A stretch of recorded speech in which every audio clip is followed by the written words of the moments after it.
Motion backgrounds आपकी video को 10 गुना ज़्यादा एंगेजिंग और अट्रैक्टिव बना देते हैं।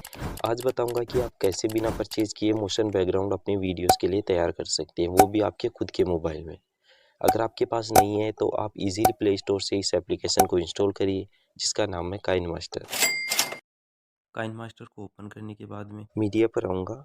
मीडिया पर आकर इमेज एसेट्स में एक ब्लैक बैकग्राउंड चूज़ कर लूँगा।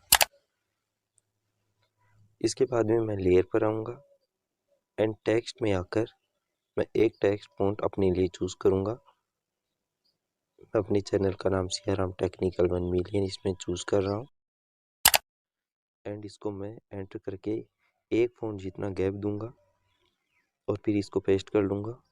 ऐसे मुझे 4-5 बार करना है।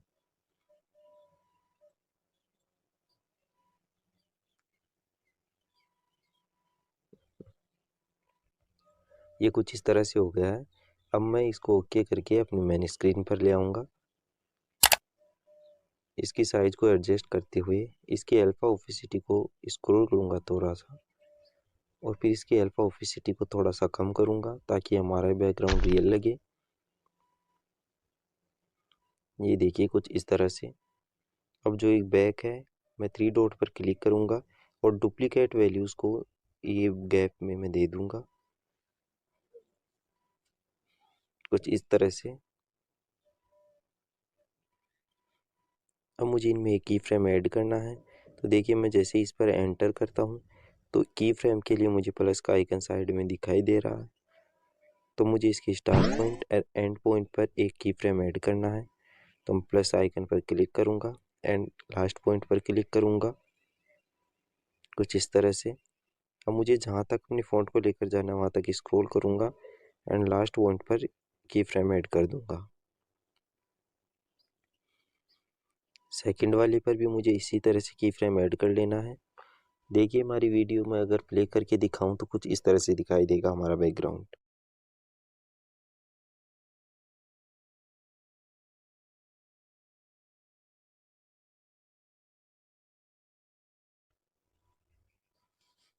चलते हैं नेक्स्ट की तरफ।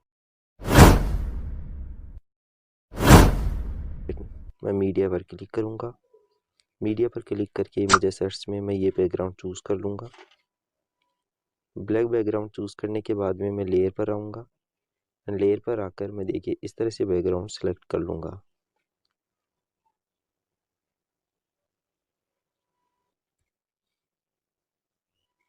लास्ट के दोनों बैकग्राउंड को मुझे इस तरह से एडजस्ट करना है। फर्स्ट वाले बैकग्राउंड को मुझे वैसे ही रहने देना है।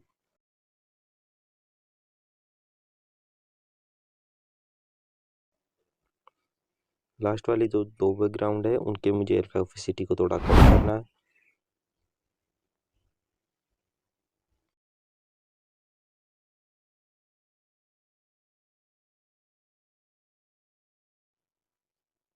अल्फा ओपेसिटी को कम करने के बाद में ये देखिए मुझे इन पर एक की फ्रेम ऐड करना है, तो मैं इस पर एंटर करूँगा। की फ्रेम ऐड करूँगा फर्स्ट पॉइंट पर, फिर मैं इसके लास्ट पॉइंट पर भी की फ्रेम ऐड कर दूँगा, लेकिन इसके लिए इसको थोड़ा सा स्क्रॉल करूँगा। सेकंड वाले पर भी मैं की फ्रेम ऐड करूँगा, तो इसके फर्स्ट पॉइंट पर की फ्रेम ऐड करके इसको थोड़ा स्क्रॉल करूँगा।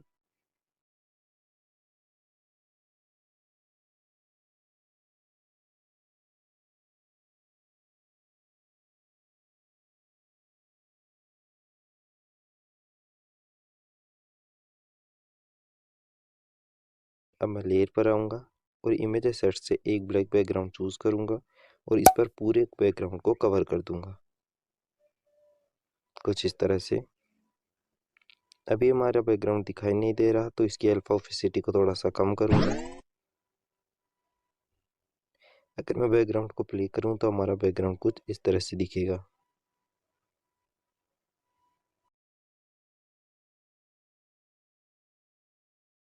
आप चाहो तो इसके कलर को चेंज कर सकते हो।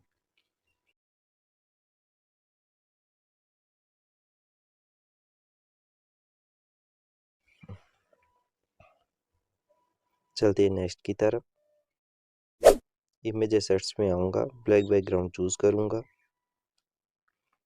लेयर पर आकर हैंडराइटिंग पर क्लिक करूँगा। मैंने इस तरह से पेन का कलर और पेन की साइज लिए हैं। अब मैं स्क्रीन जो दिख रही है उस पर ऐसे तिरछी लाइंस ले लूँगा और पूरी स्क्रीन पर लाइन कर दूंगा।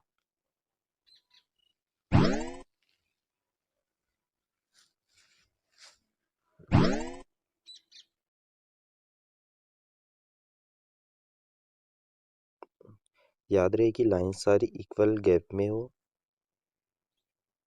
तो इस तरह से इक्वल गैप दिया है मैंने इनको।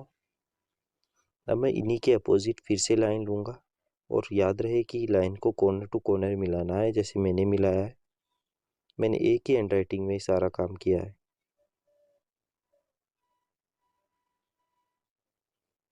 ऐसे कॉर्नर टू कॉर्नर मैं लाइंस को मिला दूंगा, ये देखिए इस तरह से।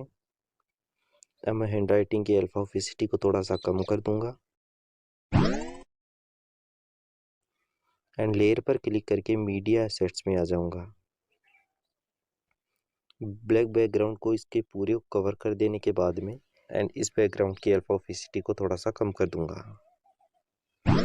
हैंड राइटिंग पर क्लिक करूंगा और ओवरऑल एनिमेशन में आकर मैं इस तरह से एनिमेशन चूज कर लूंगा। फाउंटेन रिंग फ्लोटिंग, ठीक है, इस तरह से एनिमेशन है, तो मैं एक एनिमेशन इसके लिए चूज कर लूंगा कुछ इस तरह से। अब देखिए प्ले करने पर हमारा बैकग्राउंड कुछ इस तरह से दिखेगा।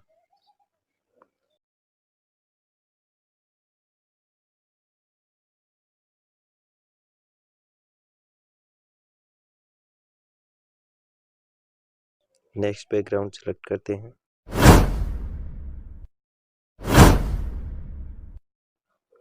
मीडिया पर आऊँगा, इमेज एसेट्स में एक ब्लैक बैकग्राउंड चूज करूँगा।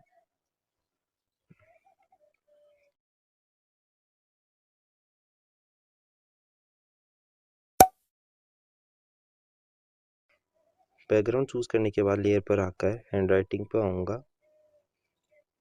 पेन का कलर मैंने ये लिया है, पेन की साइज इस तरह से ली है। मैंने लाइन तिरछी ली है क्योंकि ये अभी एडजस्ट नहीं हो पाती, फुल साइज इसमें नहीं आती स्क्रीन पर।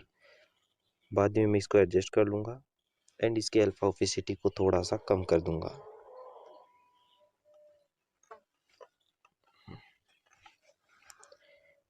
एंड इसकी डुप्लीकेट वैल्यूज ले लूँगा कुछ इस तरह से।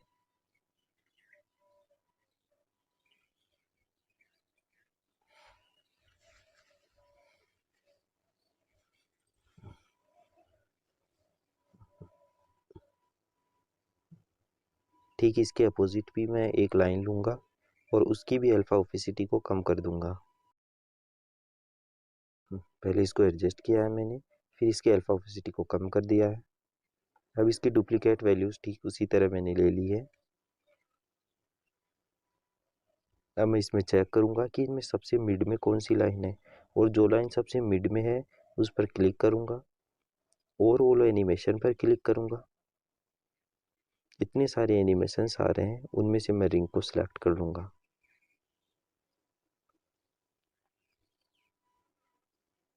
तो हमारा बैकग्राउंड कुछ इस तरह से दिखेगा। अब मैं लेयर पर क्लिक करूँगा, इमेज एसेट्स में क्लिक करूँगा, ब्लैक बैकग्राउंड को चूज करूँगा और उसकी अल्फा ऑपेसिटी को कम करके ये देखिए हमारा बैकग्राउंड कुछ इस तरह से मोशन करता दिखेगा। मैं वीडियो को प्ले करके आपको दिखाता हूँ।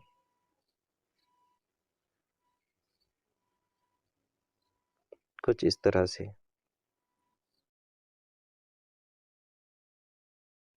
चलते हैं नेक्स्ट बैकग्राउंड की तरफ। मीडिया पर क्लिक करूँगा, इमेज एसेट्स में क्लिक करूँगा, ब्लैक बैकग्राउंड को चूज कर लूँगा। अब लेयर पर क्लिक करके मैं टेक्स्ट वाले ऑप्शन पर क्लिक करूँगा। मैंने इसमें गिनती के कुछ अक्षर लिखे हैं 11 से लेकर 20 तक। अब आपको उनको इस तरह से एडजस्ट कर देना है स्क्रीन पर। अब मैं इसमें ओवरऑल एनिमेशन में आऊँगा और इसके लिए रैन को सिलेक्ट कर लूँगा और उसकी डुप्लीकेट वैल्यूज़ को लेकर मैं इन्हें इस तरह एडजस्ट कर दूँगा।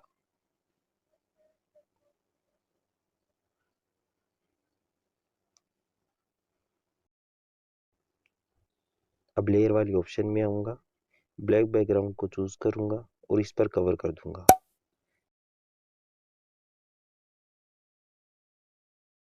ब्लैक बैकग्राउंड की अल्फा ओपेसिटी को कम करूँगा और बैकग्राउंड को जब प्ले करूँगा तो हमारा बैकग्राउंड कुछ इस तरह से प्ले होगा।